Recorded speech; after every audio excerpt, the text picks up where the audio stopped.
வணக்கம் தொழிகளே. இன்றைக்கி நம்ம சேனலில் கற்றாழை ஜூஸ் எப்படி தயாரிக்கிறது அப்படிங்கிறது தான் பார்க்க போகிறோம். அது மட்டும் இல்லாமல் அதோட நன்மைகள் என்னங்கிறத முழுசாக தெரிஞ்சுட்டு அதுக்கப்புறம் இந்த ஜூஸ் எப்படி தயாரிக்கிறது அப்படிங்கிறதையும் பார்க்கலாம் வாங்க. இது பொதுவாக எங்கேனாலுமே வளரக்கூடியது தான். ஒரு சின்ன பீஸ் எடுத்து நம்ம மண்ணில் வச்சாலே அது நல்லா படர்ந்து வளரக்கூடிய ஒரு செடி தான் இது. கண்டிப்பாக எல்லார் வீட்லேயும் இருக்கக்கூடிய ஒன்றும் கூட.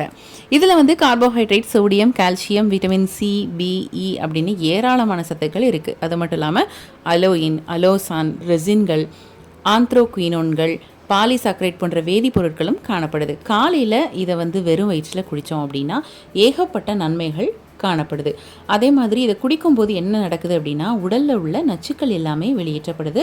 உடலில் மெட்டபாலிசம் அதிகரித்து உடல் எடையை வேகமாகவும் குறைக்க உதவுது. அதே சமயத்தில் ஆரோக்கியமான முறையிலும் குறையும். மாதவிடாய் கோளாறு இருந்துச்சு அப்படின்னா அதை கண்டிப்பாக இது சரி பண்ணும். அதே மாதிரி மலச்சிக்கல், உடல் உஷ்ணம், வயிற்று கோளாறுகள் சரியாகுது. இரத்த குளுக்கோஸ் அளவை இதை குறைக்க உதவுறதுனால நீரிழிவு நோய்க்கு சிறந்த மருந்தாக இது செயல்படுது. கொலஸ்ட்ரால் மற்றும் ட்ரைகிளிசரைடை குறைக்க இது உதவுது. இரைப்பை, குடல் போன்ற வயிறு சம்பந்தப்பட்ட அனைத்து பிரச்சனைகளையும் இது சரி செய்ய ஹெல்ப் பண்ணுது. அதே மாதிரி உடல் உள்ளுறுப்புகளுக்கு பயனளிப்பதோடு மட்டும் இல்லாமல் சருமத்திற்கும் முடி வளர்ச்சிக்கும் முக்கிய பங்கு வகிக்குது. அதே மாதிரி இது நீரேற்றமாக நம்மளை வச்சிருக்கிறதுனால ஒட்டுமொத்த ஆரோக்கியத்திற்கும் உதவி, சருமத்தின் தோற்றத்தையும் உயிர் சக்தியையும் இது மேம்படுத்துது. பசியை அடக்கி நீண்ட நேரமாக என்ன பண்ணோம் அப்படின்னா வயிறை ரொம்ப ஃபுல்லாக வச்சுருக்கோம். இதனால் வெயிட் லாஸுக்கு ரொம்பவே ஹெல்ப் பண்ணும். இப்போது இந்த ஜூஸ் எப்படி தயாரிக்கிறது அப்படிங்கிறத பார்க்கலாம். இதில் ஒரு பீஸ் அளவுக்கு நம்ம கத்தாழை எடுத்துக்கலாம். நல்லா வாஷ் பண்ணிவிட்டு அந்த மேலுள்ள தோலியை எடுத்துகிட்டு அதுக்கு உள்ளே இருக்கிற ஜெல்லை மட்டும் நம்ம யூஸ் பண்ண போகிறோம். இது ரொம்ப எடுத்துக்கிட்டிங்க அப்படின்னா கண்டிப்பாக சளி பிடிக்கும். அதனால் சைனஸ் ப்ராப்ளம் இருக்கிறவங்க கண்டிப்பாக இதை தவிர்த்துக்கோங்க. உள்ளே இருக்கிற அந்த ஜெல்லை மட்டும் எடுத்துகிட்டு கண்டிப்பாக 7லேருந்து ஒரு 10 தடவைக்கு நம்ம இதை வாஷ் பண்ணி ஆகணும். அப்படியே குடிச்சிட்டிங்க அப்படின்னா வயிற்றுப்போக்கு, வாந்தி இந்த மாதிரி பிரச்சனைகள் கண்டிப்பாக ஏற்படும். அதனால் இதை ஒரு 7 தடவை நல்லா வேறு தண்ணியில் விட்டு நல்லா அலசி எடுத்துக்கோங்க. 1 டீஸ்பூன் அளவுக்கு வர்ற மாதிரி பார்த்துக்கோங்க. இதை இப்போ நம்ம மிக்ஸி ஜாரில் போட்டுக்கலாம். இது கூட ஒரு துண்டு அளவுக்கு இஞ்சி எடுத்துக்கலாம்.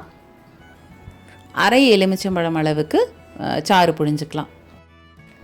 இது கூட ஒரு 1/4 டம்ளர் அளவுக்கு தண்ணி சேர்த்துட்டு இதை மிக்சியில் மையாக அரைச்சி எடுத்ததுக்கப்புறமா நம்ம வடிகட்டி எடுத்துக்கலாம்.